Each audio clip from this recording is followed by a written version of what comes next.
narraciones de vida de santos y santas, el inspirador ejemplo a seguir para el combate católico de hoy. Le invitamos a conservar la doctrina católica y la verdad depositada por nuestro Señor Jesucristo.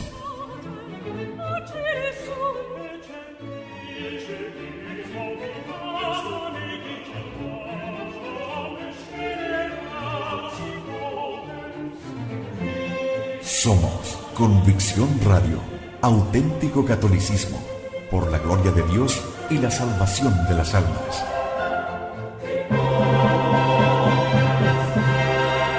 Convicción Radio.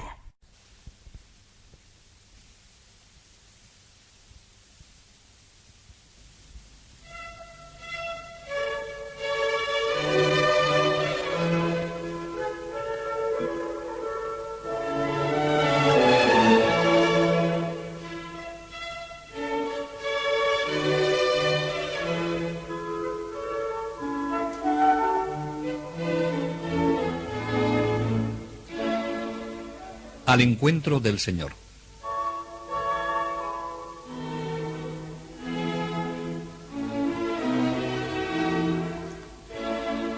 Dios seguía haciendo su obra en este hombre, que con tanta docilidad se entregaba por completo a su voluntad. A pesar de que su salud se iba quebrantando, su actividad pastoral seguía siendo intensa. La atención pastoral a su extensa diócesis, los viajes a París, en cuyo apostolado recogió tan grandes frutos, su intensa labor para defender los derechos de la parte de su diócesis que pertenecía a Francia, la atención a la fundación recién efectuada, exigía de este santo una entrega que sólo Dios puede valorar. El Señor iba purificando y elevando a Francisco. No le faltaron sufrimientos de todo tipo, que siempre supo aceptar con esa paz que da el saber que vienen de Dios. En pocos años, Dios se llevó a varios miembros de su familia. Había sufrido, con el dolor y la serenidad que da la virtud, la separación de sus padres y de la hermana pequeña. Asiste a su hermano Galois, que tras una penosa enfermedad moría a los 38 años. De esta muerte puede escribir: le he cerrado los ojos y la boca, pero Él me ha abierto su corazón en el sacramento de la confesión. Ha sufrido en su cuerpo tanto durante algunos meses, con tal paciencia y piedad, que podemos llamarle el Job de la familia. Su hermano Bernardo, barón de Thorens y esposo de María Amada, hija de la madre de Chantal, está en el Monferrato como capitán del duque de Saboya, al frente de numerosos soldados. Una enfermedad de pocos días corta su joven vida de apenas 34 años.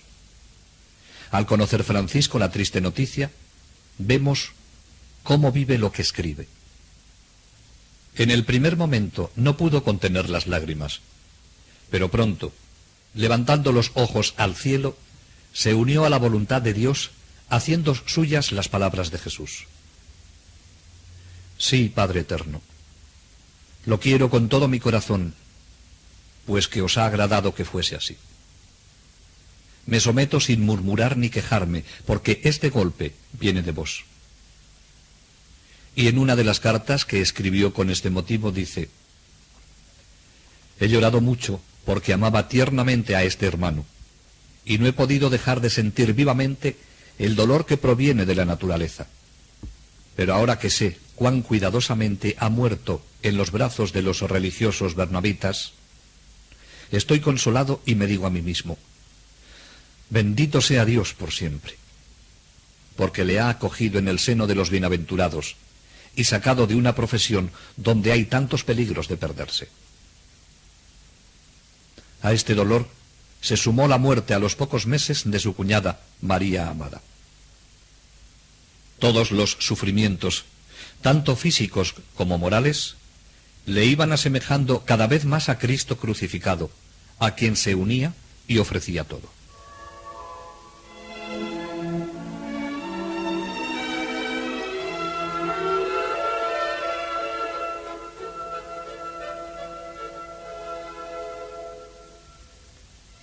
En 1618, el duque de Saboya organiza una embajada para ir a París, y será presidida por su hijo el príncipe cardenal Mauricio de Saboya, de 25 años. La comitiva había sido elegida entre los grandes del estado de Saboya. En este cortejo no podía faltar Francisco de Sales, ya que era un obispo muy apreciado en la corte de París. Su formación francesa en sus años de estudiante y su lealtad al duque de Saboya hacía que éste le considerase imprescindible. Salieron para la capital francesa en octubre de 1618. Los meses que Francisco tiene que permanecer en París no los dedicará a la vida cortesana, sino a la apostólica. Su persona había adquirido gran fama, sobre todo a través de la introducción a la vida devota. Nadie hasta entonces había escrito en lengua francesa una obra para toda clase de personas sobre la vida espiritual. Dicen que tanto la burguesía parisina como los cortesanos utilizaban esta obra como libro de cabecera, lo que indica el aprecio que de él y de su autor tenían. Durante el Adviento de este año, predica en la iglesia de San Andrés. De sus sermones decían: otros predicadores divagan o sobrevuelan, pero este cala profundamente, llega al corazón y se adueña de él. Y es que Francisco no quiere impresionar con sus palabras, sino ayudar a la conversión del corazón. San Vicente de Paúl, gran admirador de Francisco, decía de él: el fervor de este siervo de Dios brillaba sobre todo en sus coloquios íntimos y familiares. Quienes le escuchaban permanecían absortos en su palabra. Sabía acomodarse a la capacidad de cada uno. El aprecio de San Vicente de Paúl por el obispo de Ginebra era tan grande que llegó a decir de él: repasando en mis recuerdos, yo experimentaba tanta admiración por su persona, que me atrevería a decir que fue el hombre que mejor reprodujo al Hijo de Dios viviendo en la tierra. Pero no eran sus palabras lo que más llamaba su atención, sino su bondad, y así decía: oh Dios mío, cuán grande es vuestra bondad, puesto que Monseñor de Sales, vuestra criatura, es un testigo de vuestra bondad. Su predicación alcanzó a todos: a la corte, al pueblo, al clero. Incluso muchos protestantes abjuraron de su herejía, ganados más por su bondad que por sus palabras, con ser éstas tan oportunas y convincentes. De nuevo le ofrecen la posibilidad de ser coadjutor del cardenal Retz, arzobispo de París, con derecho a sucesión. A pesar de lo mucho que le animaron a aceptar, la respuesta de Francisco fue siempre la misma: me siento más comprometido con mi pequeño rebaño, y no creo que deba abandonarlo ante una oferta tan halagüeña.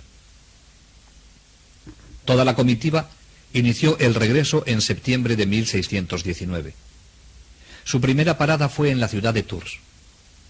Aquí los príncipes de Piamonte, ante el ruego de los reyes de Francia, pidieron al obispo de Ginebra que aceptara ser su capellán. Fueron días de muchas conversaciones y tuvo que emplear su gran tacto para poder eludir los compromisos cortesanos.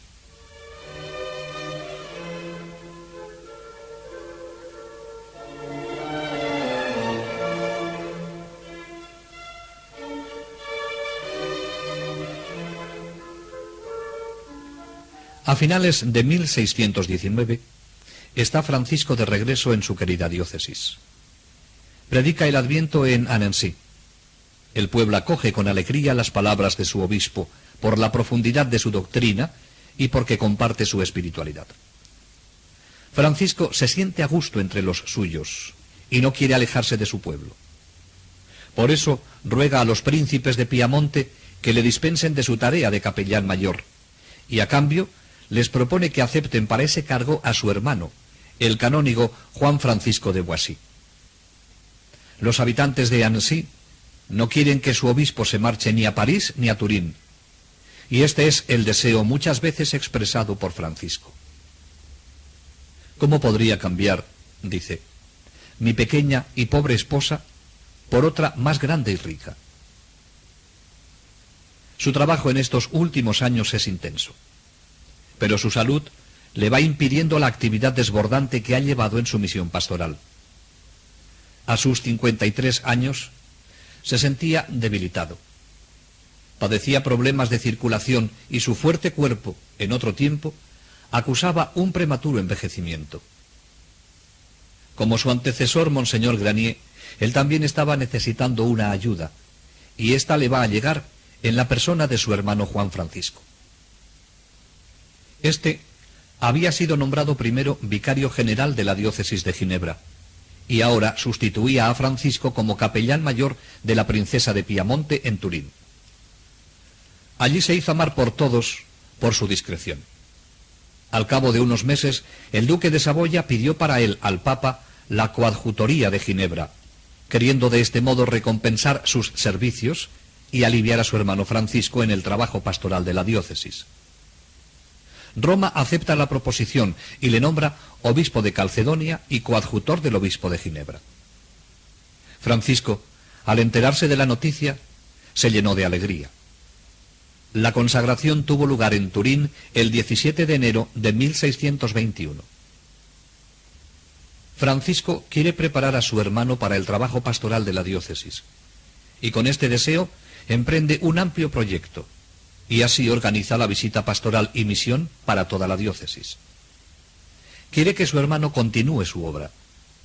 Él se siente agotado, pero no se deja vencer y continúa sus viajes, su interminable correspondencia y sus proyectos de reforma. Ahora quiere prestar atención a la renovación de la vida religiosa.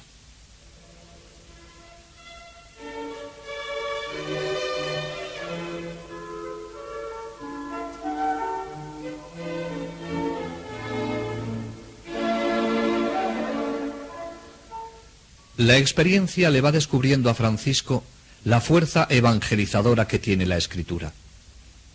Mucha gente que no le conocía y a quienes no podía llegar con su palabra, se ven beneficiados con sus escritos. La introducción a la vida devota se encontraba en muchas casas. Ya en su época del misionero de Chablais, al ver que no podía llegar a la gente con su palabra, descubrió el poder que tenían aquellas hojas que él repartía. La palabra es fugaz y la escritura permanece y se puede volver sobre ella una y otra vez. Puede servir de lectura espiritual, de reflexión y de oración. Se necesitaban personas que escribieran sobre temas espirituales. Francisco pensaba que ese trabajo no solo debían hacerlo los demás. En ese momento de su vida, cuando se encontraba torpe de las piernas y débil de cuerpo, pero ágil de mente, cuando contaba con una ayuda valiosa en la persona de su hermano como coadjutor de la diócesis, se propone dedicarse a la literatura religiosa porque, según sus palabras, dejando el gobierno de la diócesis en buenas manos, hoy soy más útil al servicio de la Iglesia con mi rosario y con mi pluma. Sus proyectos eran grandes. Pensaba escribir un tratado sobre el amor al prójimo, pero Dios tenía sus planes. La llamada definitiva se acercaba. Si no nos dejó un tratado, sí nos dejó muchos consejos sobre este tema a través de su predicación y de sus cartas. Pero sobre todo, nos dejó una vida en la que puede leerse cómo vivió este mandamiento. Son numerosas las veces que manifestó su amor heroico al prójimo. Su caridad, llena de dulzura, resalta en todas sus acciones. En cierta ocasión, un caballero recomendado por el duque de Saboya y por otros príncipes, aspiraba a un beneficio eclesiástico que Francisco no le otorgó por carecer de las dotes requeridas para tal oficio. El caballero se enfadó de tal modo que llegó a insultarle y a amenazarle. Francisco no se inmutó, ni cambió de parecer, pero sí hizo todo lo posible para que alcanzara en la corte un buen puesto. La gente que conocía este modo de proceder de Francisco decía que bastaba ofender al obispo de Ginebra para recibir sus favores. A otro señor que le estaba haciendo daño, le dijo un día: «Señor, sé que me queréis mal y que buscáis la ocasión para manchar mi reputación. No os excuséis porque estoy seguro de ello, pero quiero también que sepáis que, aunque me arrancaseis un ojo, todavía os miraría con el otro con el mismo afecto. Y cuando le ofendían, hasta maltratarle físicamente, procuraba mantenerse tranquilo. Solía decir: he hecho un pacto con mi lengua de no hablar mientras mi corazón esté alterado, y de no replicar nunca a ninguna palabra que pueda provocarme cólera. Una regla de oro que a todos hace bien si se practica. Así vivía Francisco la caridad. El libro que nos ha dejado es su vida, un ejemplo vivo de cómo se han de vivir las enseñanzas y mandatos de Jesús. Ante el mal, responder con el bien, perdonar siempre, amar siempre. Jesús fue el modelo para Francisco de cómo vivir el mandamiento del amor, y tiene que ser el de todo cristiano. Cristo es el testimonio vivo de la caridad de Dios a los hombres, y tiene como misión devolverle nuestro amor a través de su persona, y unirse a sus miembros en comunión de amor. Si alguno me ama, guardará mi palabra, y mi Padre le amará, y vendremos a él, y haremos morada en él, nos dice San Juan. De la misma manera que el Padre se ve amado por nosotros cuando amamos a su Hijo, el Hijo recibe como dirigido a él el amor que manifestamos a los hermanos.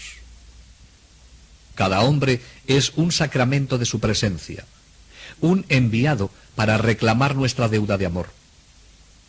Él se coloca en el lugar del hermano con quien ejercitamos la caridad. Es un misterio que quedará desvelado en el juicio final, cuando la caridad fraterna será la pauta decisiva.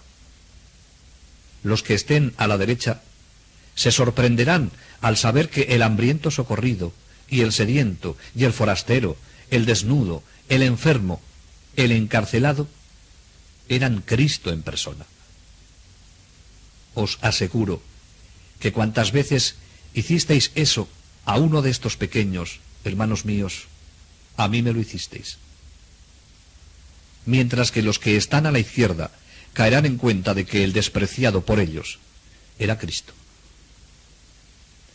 Jesús nos manda que nos amemos unos a otros como Él nos ama. Un mandamiento nuevo os doy, que os améis unos a otros como yo os he amado. Nadie tiene amor más grande que el que da la vida por aquellos a quienes ama. Esto exige vivir la caridad a ejemplo de Cristo. Esa caridad que le llevó al anonadamiento y a la humillación hasta la muerte de cruz. El cristiano está obligado a trabajar sin tregua ni descanso por lograr amar a los hombres como Dios los ama. Las deficiencias que comprobamos en el orden de la caridad fraterna manifiestan que no sabemos poner bajo la influencia operante de la caridad nuestra capacidad humana de amar y todas nuestras posibilidades de darnos a los demás. No sabemos empeñarnos para que nuestras relaciones y actividades puedan realmente ser transformadas, transfiguradas por la gracia y sintonizadas con el trabajo que Dios realiza oscuramente en el fondo de nuestra alma. Y sin embargo, en esto consiste todo el quehacer de una vida cristiana. Pero no sabemos emprenderlo ni llevarlo a la práctica si ignoramos las cualidades que debe tener el amor a los otros, a los hermanos. Un cristiano, un religioso, no puede decir que ignora lo que es propio de la caridad divina, que no sabe lo que debe ser divino en su manera de amar a los otros, porque entonces, ¿de qué sirve que el Verbo se haya hecho carne? Ha sido para manifestar humanamente el amor que hay en Dios desde toda la eternidad, para lo que el Verbo se hizo carne, para que podamos leer en su vida, comprender en sus palabras y en sus actos lo que es el amor de Dios. Jesucristo era verdaderamente hombre. Por eso todo amor y todo sentimiento experimentado por él se expresaba de un modo perfectamente humano. Al mismo tiempo, Jesús era verdaderamente Dios, y en él todo amor era perfectamente divino. Para comprender el amor con que Dios nos ama, tal como el Verbo nos lo ha revelado, sería necesario leer y meditar una y otra vez el Evangelio, esforzándonos por descubrir en la doctrina de Jesús y en sus actitudes con los hombres, ya fueran pecadores o justos, ricos o pobres, sanos o enfermos, todo lo que manifieste el amor de Dios. Hablar de este misterio no es fácil. Solo la persona cuya mirada contemplativa está lo suficientemente purificada para penetrar con amor en el corazón de Cristo, podría hablar de ello.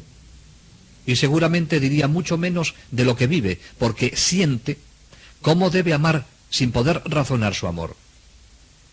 Y esto es lo que le pasa a Francisco de Sales. No ha escrito un tratado sobre la caridad, pero él es un libro vivo. Sabe establecer un verdadero contacto con los que trata y superar las impresiones y la rutina de cada día. En la vivencia de la caridad fraterna se suele tropezar con un obstáculo: la tendencia a hablar y juzgar mal del prójimo. Personas cristianas e incluso religiosas son muchas veces absolutamente inconscientes del mal que hacen al hablar sin discernimiento. Parece como que el espíritu de la mentira hiciera todo lo posible para cegarnos, para hacernos insensibles al mal que hacemos con nuestras palabras en este sentido. Las conversaciones son el reflejo del alma y de las preocupaciones de una persona, de un grupo, de una comunidad.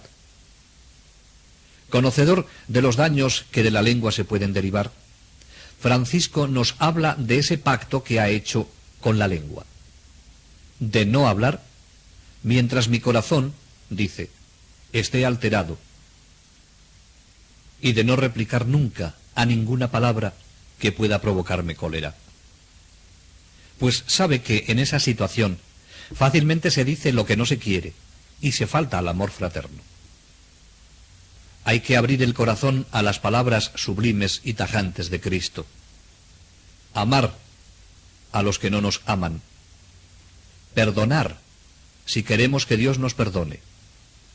No juzgar si no queremos ser juzgados. Nadie las ha interpretado con tanta hondura como San Pablo. El amor fraterno es salir de sí mismo hacia el otro en la comprensión, en la grandeza de corazón, en la generosidad del soportar, callar, perdonar. Si no se llega a cumplir las serias exigencias del amor cristiano, concretamente para con las personas con quienes se convive, se ha fracasado en el seguimiento de Cristo.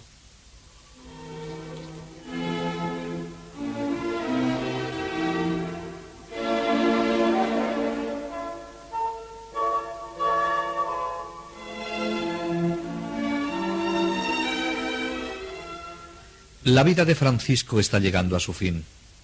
Mejor podríamos decir a su comienzo, pues se presiente que Dios le llama a vivir junto a él. La última etapa de la vida espiritual de un santo es la más bella, pero también la más misteriosa, ya que es como un sumergirse la persona en Dios.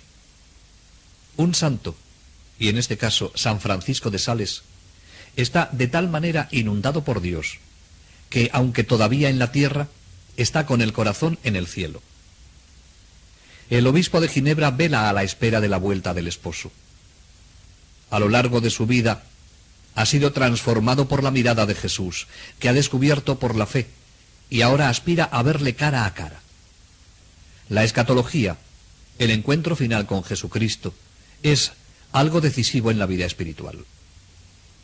Este deseo profundo de Dios, Francisco lo vive en su corazón, al mismo tiempo que sigue viviendo su vida cotidiana con toda normalidad. Nada tiene una apariencia más modesta que la vida teologal. La vida de un santo en esta etapa se caracteriza por un recogimiento profundo, gran espíritu de oración, una aceptación generosa de las cruces cotidianas y una delicada atención a los otros. Así está viviendo Francisco la última etapa de su vida. Es el grano de trigo que muere en la tierra y prepara el nacimiento a la vida definitiva y eterna. a los ojos de los demás, la vida de este obispo aparece como una existencia vivida en la alegría y en la paz. La llama de amor se ha transformado en fuente de agua viva y riega toda su persona. A pesar de su delicada salud, Francisco sigue cumpliendo con gran celo y dedicación con sus obligaciones pastorales.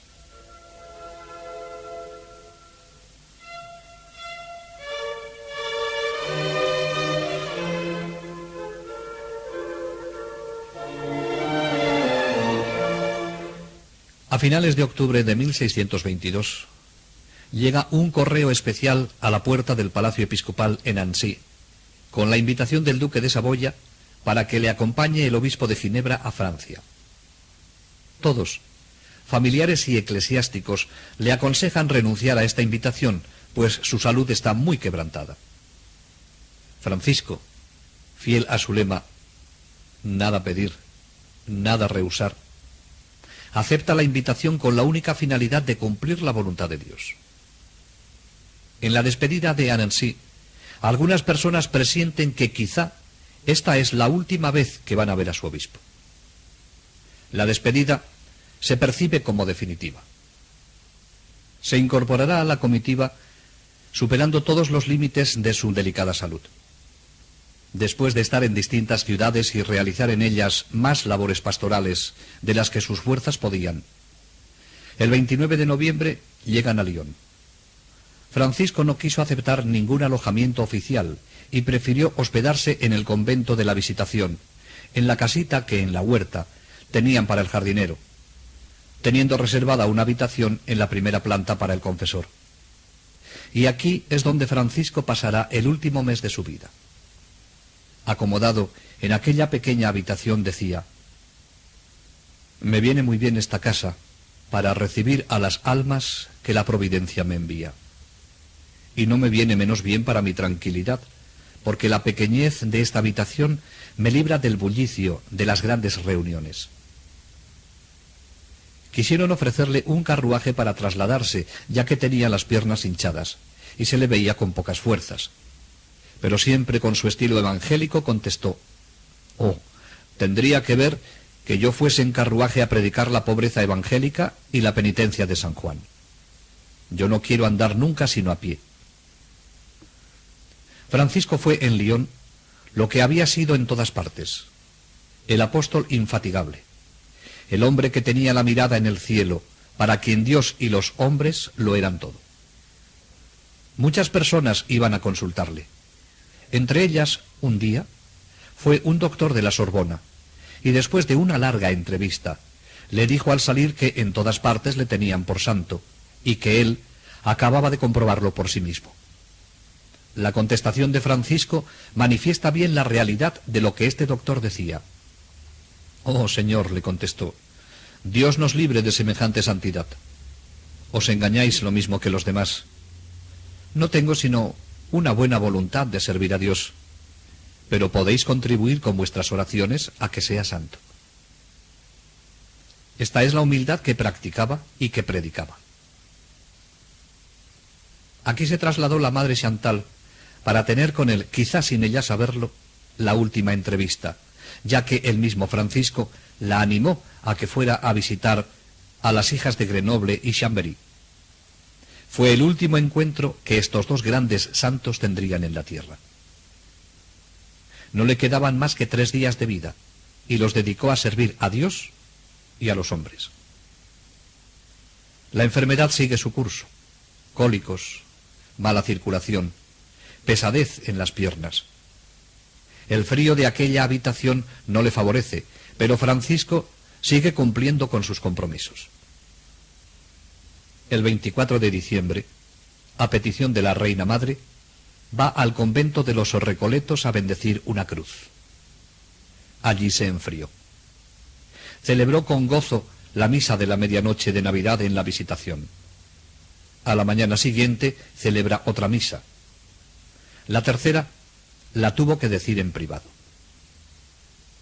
La mañana del 27 de diciembre recibió el sacramento de la penitencia con el confesor del monasterio y celebró la Eucaristía con mucha dificultad.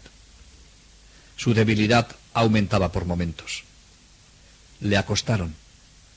Entonces pidió a su vicario general que recitara el credo, y al terminar manifestó: si hubiera 100 o 1000 religiones en el mundo, sólo consideraría verdadera la Santa Iglesia católica, apostólica y romana, en la cual quiero morir. A medianoche empeoró y se le administró el sacramento de la unción de los enfermos, respondiendo él con toda lucidez. A la mañana siguiente, 28 de diciembre, los médicos aplicaron todos los conocimientos de la época al enfermo: cataplasmas, botones de fuego, sangría. Todo en vano. Mandó que le recitasen el salmo: mi corazón y mi carne retozan de alegría en presencia del Dios vivo. Después entró en agonía. A las 8 de la tarde de este 28 de diciembre de 1622, Francisco, este santo obispo, entregaba su alma en manos de quien siempre había puesto su vida. Toda la ciudad de Lyon, emocionada, pasó por aquella humilde habitación para decir adiós a este santo tan querido por su doctrina espiritual y por su bondad y mansedumbre.